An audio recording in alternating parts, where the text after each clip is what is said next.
म्हणजे त्यांच्या मांडीला मांडी लावून बसतायत, ते स्वतःला महाराष्ट्राचे स्वाभिमानी वगैरे म्हणतायत आणि त्यासाठी आपला पक्ष स्थापन केला असं म्हणतायत. ते महाराष्ट्राच्या शत्रूंच्या बरोबर व्यासपीठावर बसतात आणि त्यांच्यावरती आज कौतुकाची फुलं उधळणार.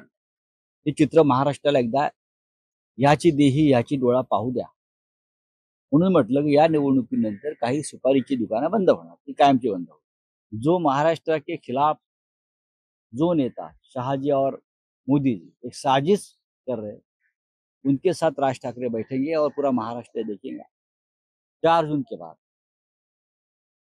ये दुकान जो है राज ठाकरे जी का, सुपारी का दुकान, ये पूरी तरह से बंद हो जाएगा, जनता बंद करेगी। संजय राऊतांचा असं आहे की आपल्याला आठवत असेल तर शिवसेनेचे म्हणजे उबाटाचे नेते श्रीयुत पेंगविन साहेब हे असं म्हणाले होते की मी संपलेल्या पक्षावर बोलत नाही. मग आज रोज मनसेवर का बोलावं लागतंय त्यांना, हा महत्वाचा प्रश्न आहे.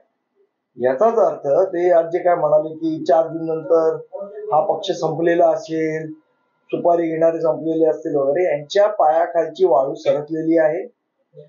ज्या दिवशी बसणं राजसाहेबांनी बिनचत पाठिंबा दिला तेव्हापासून संजय राऊत हे पिसाळलेले आहेत आणि त्यामुळे ते वाटेल ती वक्तव्य करतायत. मी तुम्हाला दुसरं भवितव्य सांगतो. 4 जून नंतर या संजय राऊतांनी शरद पवार साहेबांकडनं सुपारी घेतली आहे उबाटा संपवायची, ते संजय राऊत सामनामध्ये संपादकच काय पण कारकून म्हणून पण त्यांची नोकरी शिल्लक राहणार नाहीये. हे 4 जून नंतर तुम्ही लक्षात ठेवा.